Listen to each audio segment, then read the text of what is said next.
28 июля в Москве состоялась встреча председателя Госдумы Сергея Нарышкина с депутатом Национального собрания Франции и сопредседателем Ассоциации «Франко-российский диалог» Тьерри Мариани. С российской стороны во встрече также принял участие председатель Комитета Госдумы по делам СНГ, евразийской интеграции и связям с соотечественниками Леонид Слуцкий. По завершению встречи со спикером Нижней палаты Российского парламента Тьерри Мариани ответил на вопросы журналистов. Est-ce que la réaction cette année en France et à l'Assemblée nationale était différente de celle de l'année précédente? Le Quai d'Orsay, c'est-à-dire le ministère des Affaires étrangères, nous a fait savoir, comme l'année dernière, qu'il désapprouvait totalement notre initiative. Была ли реакция Национального собрания в этом году отличная от реакции в прошлом году? Министерство иностранных дел на Quai d'Orsay в этом году, так же как в прошлом, заявило, что оно не одобряет наши действия.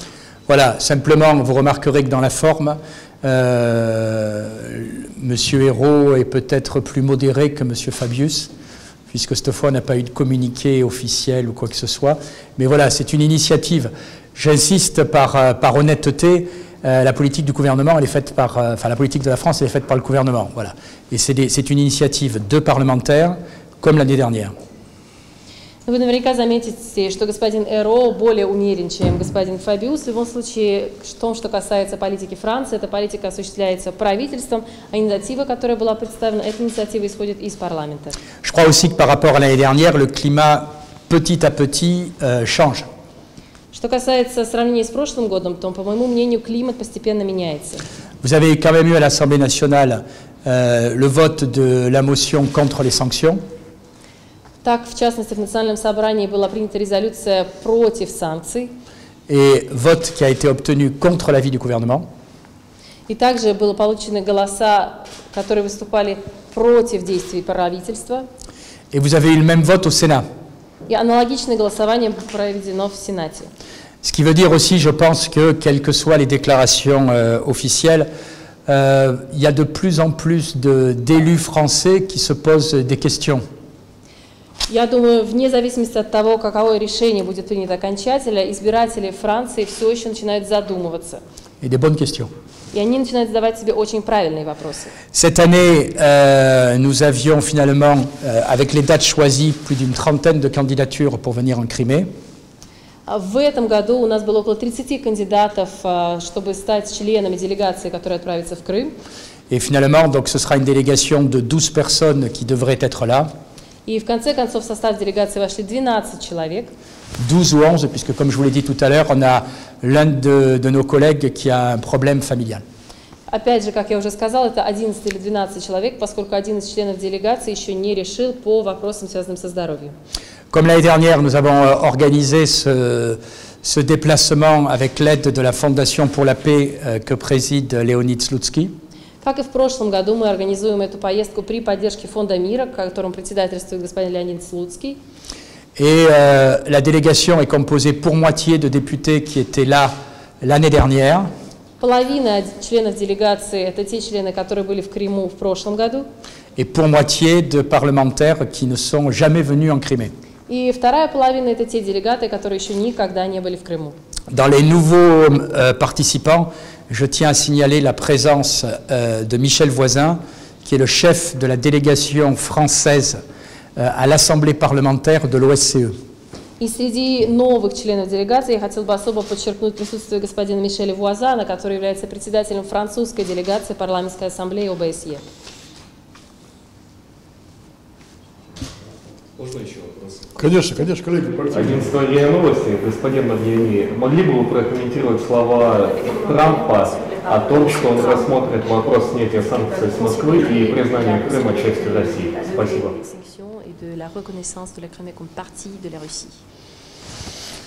Écoutez, moi j'ai des élections en France, elles sont déjà assez difficiles, je ne vais pas participer aux élections américaines. Вы знаете, у меня во Франции скоро будут выборы, я не хочу принимать участие в американских выборах, мне своих достаточно. Mais j'ai quand même le droit d'avoir un avis. Но, тем не менее, мне позволено иметь свое мнение. Je suis très inquiet par les propos très agressifs de la candidate démocrate. Знаете, я очень обеспокоен довольно агрессивной риторикой демократического кандидата. Quand je vois le dernier sommet de l'OTAN, quand je vois le discours de Madame Clinton, je me dis que ce qu'on a besoin en Europe notamment, c'est peut-être pas de tensions supplémentaires. Когда я смотрю на результаты саммита НАТО, когда я слушаю заявление госпожи Клинтон, то я думаю, что в Европе нам вряд ли нужен дополнительный фактор напряженности. Après, sur les sanctions, je pense que tout politique intelligent, s'il fait la part, s'il regarde la réalité, réalise que ces sanctions n'ont plus aucun sens. Что касается санкций, то я думаю, любой здравомыслящий политик понимает, что эти санкции не имеют никакого смысла. Sauf qu'aujourd'hui, on est dans une sorte de rhétorique vicieuse. Кроме того, все-таки нужно подчеркнуть, что сейчас мы находимся в некотором порочном круге риторики. Parce que, y compris le discours de certains politiques français, c'est de dire il faut lever les sanctions, mais quand les accords de Minsk seront appliqués.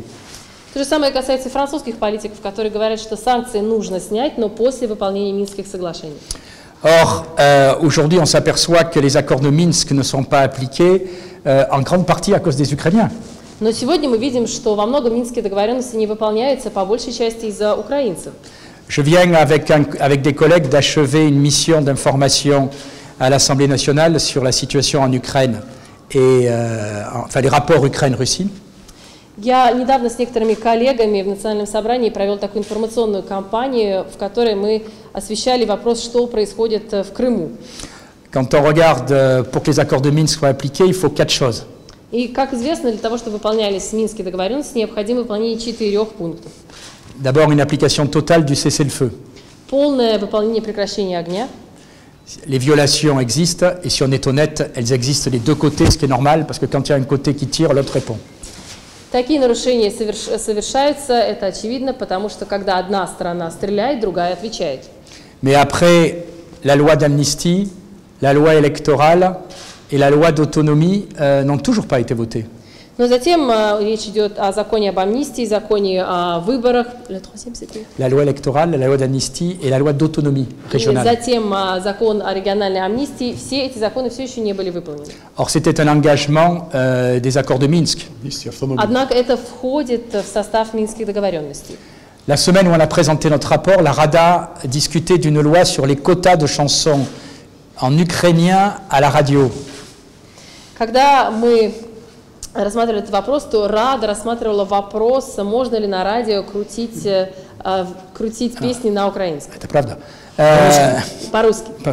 Bon, c'est un sujet très important, bien sûr, mais il y a peut-être plus important. Безусловно, это очень важный вопрос, но, вероятно, существует более важные. Donc, en réalité, aujourd'hui, on s'aperçoit que les accords de Minsk ont peu de chances d'être respectés, parce que pour vouloir les respecter, il faut être deux. Сегодня очевидно, что вряд ли Минские договоренности будут соблюдаться, поскольку для того, чтобы они соблюдались, необходимо, чтобы обе стороны их соблюдали. Et je pense que l'Ukraine n'a ni la volonté, ni forcément l'intérêt aujourd'hui à les respecter. И на сегодняшний день мне кажется, что украинская сторона не имеет ни желания, ни возможности соблюдать эти договоренности. C'est pour ça que j'avais dit au Parlement français, dans ce cas-là, il faut être logique, ou on lève les sanctions, ou il faut qu'il y ait des sanctions sur les deux. В таком случае я сказал парламенту Франции, что необходимо быть логичными и либо снять санкции, либо применять санкции в отношении обеих сторон. Voilà, mais si je laisse la responsabilité à Trump de ses propos, mais c'est vrai que pour la paix en Europe, il y a aujourd'hui une candidate que je trouve plus inquiétant que le candidat. И что касается Трампа, то пусть он сам решает вопросы, какую там риторику он использует, но если говорить о мире в Европе, то я думаю, что сейчас меня больше беспокоит дискурс госпожи Клинтон. Question par rapport à d'autres pays européens concernant les sanctions. Il y a notamment la Belgique qui, dernière en date, a entamé le processus d'adoption de présentation d'une résolution sur les sanctions, sur la levée des sanctions à l'égard de la Russie. Pensez-vous que c'est une tendance générale en Europe de plusieurs pays, dont l'Italie, la France, il y a même des pays, certaines régions en Allemagne qui sont en train d'entamer le même processus? Pensez-vous que c'est une tendance générale en Europe pour revenir sur le sujet des sanctions à l'égard de la Russie? Je pense que petit à petit, les parlementaires s'aperçoivent que ça ne sert à rien, quel que soit leur pays. Вопрос касается других стран, в том числе Бельгии, которая недавно внесла проект резолюции по снятию санкций против России. Не считаете ли вы, что это общая тенденция, которая проявляется в Италии, Франции, в некоторых областях Германии, о том, чтобы закончить санкции? Ответ. Я считаю, что сейчас все больше члены парламента замечают, что санкции ничему не служат и абсолютно безэффективны. Et que si on ne bouge pas, on peut y rester 10 ans dans ces sanctions. Если мы ничего не предпримем, то можно еще 10 лет прожить с этими санкциями. Voilà. Parce que, comme je le disais, je vois mal les accords de Minsk être appliqués dans les 3 ans à venir. Потому что, как я уже сказал, мне не кажется, что минские договоренности будут выполнены в ближайшие 3 года. Le Parlement français a ouvert la voie. И французский парламент заложил основы, открыл путь. Et si vous permettez, je suis très fier que ce soit une motion que j'ai fait voter contre l'avis du gouvernement en étant minoritaire dans cette Assemblée. И я должен сказать, что я очень горжусь, поскольку я выступила с такой инициативой. Это было предложение, которое шло вразрез с решением правительства, при том, что мы обладаем меньшинством. Le Sénat, grâce à Yves Pozzo di Borgo, a suivi. И благодаря Yves Pozzo di Borgo, Сенат последовал нашему примеру. Et je sais qu'effectivement d'autres parlements veulent prendre la même initiative. Я знаю, что другие парламенты поддержат эту инициативу. La vraie question après, vous le savez, c'est tout le problème de la gouvernance au sein de l'Union européenne. Вы знаете, что другой важный вопрос – это вопрос управления в Европейском Союзе.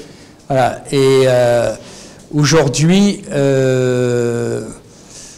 de plus en plus, ces sanctions sont, d'autre part, aussi impopulaires dans la population. И сегодня эти санкции становятся все менее популярными и среди населения. Je pense qu'en plus, elles sont surtout néfastes en termes de signes. Я думаю, что эти санкции становятся вредные в том, что касается сигналов, которые они посылают. Économiquement, vous avez trouvé la réponse. Я думаю, что ответ можно легко найти в экономических сигналах. Mais aujourd'hui, par exemple, pourquoi Leonid Slutsky, décoré de la Légion d'honneur, pourquoi le président de la Douma, M. Narychkin, décoré de la Légion d'honneur, ne peuvent plus venir en France? Но вопрос в следующем. Почему, например, господин Слуцкий или господин Нарышкин, которые обладают орденом почетного легиона, не могут прибыть во Францию?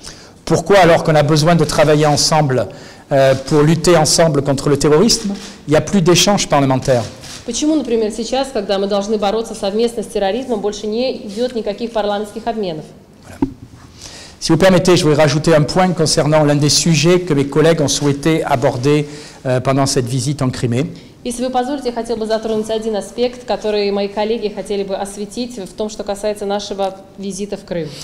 Nous aborderons notamment les problèmes de la minorité tatare. Мы рассмотрим вопрос татарского меньшинства.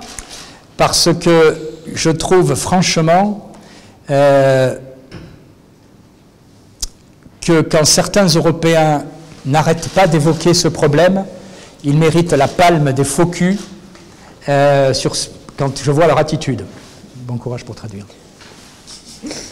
Потому что, по правде сказать, мне кажется, что когда некоторые европейцы постоянно говорят об этом вопросе, то они заслуживают того, чтобы все-таки этот вопрос как-то привести к выводу, к какому-то заключению.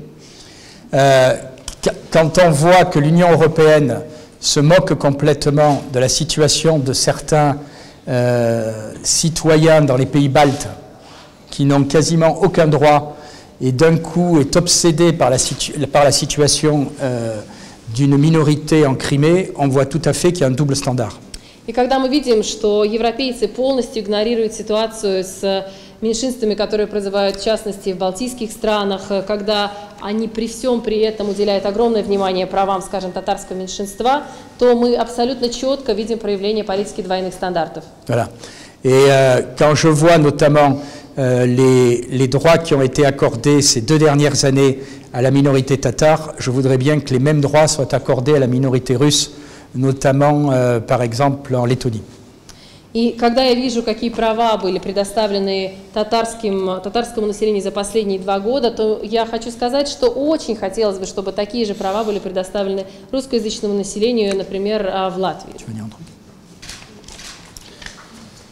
Дорогие коллеги, у нас в прошлом году уже состоялся визит французских парламентариев и депутатов, и сенаторов в Крым и Севастополь.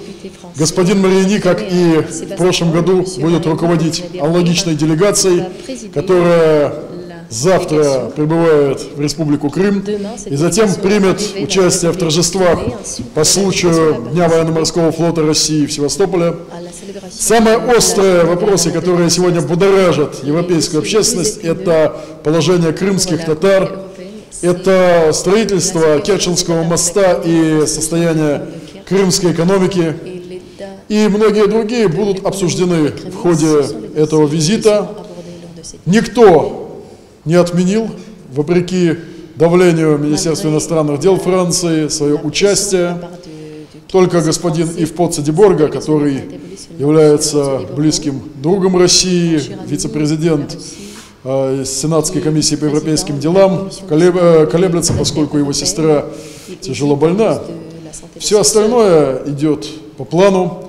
И уверен, это будет знаковый визит и для Крыма, Севастополя, и для российско-французского межпарламентского сотрудничества, которое не останавливается, несмотря на санкции, несмотря на позицию официальных властей Французской Республики. Наше столетие – это столетие парламентской дипломатии. И сегодняшние реалии между Москвой и Парижем убедительно это доказывают. Уверен, что это будет интересный и очень эффективный визит. Je voudrais finir par un dernier mot. И хотел бы сказать последнее сейчас. Voilà. Le vrai danger qui menace l'Europe, et quand je dis l'Europe, aussi bien la Russie que la France que l'Allemagne, c'est le terrorisme et l'islamisme radical. Опасность, которая сейчас нависла над Европой, когда я говорю Европа, я подразумеваю Россию, Германию, Францию, это опасность, это международный терроризм. Je n'oublie pas que la Russie paye et a payé un lourd prix au terrorisme. Je pense notamment aux victimes du vol d'Égypte qui ramenait des touristes en Russie. Россия заплатила и продолжает платить огромную цену таким террористам. Я, в частности, говорю о самолете, который был взорван на пути из Египта. Et même dans le lâche attentat qu'il y a eu à Nice, vous savez qu'il y avait un certain 2 ou 3 touristes russes qui étaient malheureusement là à ce moment-là. Я думаю, вам также известно, что при совершении ужасного теракта в Ницце среди пострадавших также были 2 или 3 российских туриста. Voilà, je crois que cette menace commune rend d'autant plus nécessaire notre rapprochement et notre coopération. Я думаю, что такая общая угроза делает тем более важным необходимость нашего сотрудничества и взаимодействия. L'intervention russe en Syrie a été déterminante. Вмешательство России в Сирии стало решительным. Mais nous avons besoin de plus coopérer en matière de renseignement. Однако нам необходимо нарастить наше сотрудничество в части разведки. Et c'est surtout pour cela, quand on parlait de sanctions, je pense qu'il est nécessaire au plus tôt d'y mettre un terme, parce qu'en réalité, ces sanctions créent un climat qui est peu favorable à la coopération. И именно в этом свете я говорила о том, что необходимо снять санкции, потому что санкции создают климат, который никоим образом не содействует борьбе с терроризмом и наращиванию совместных усилий. Спасибо.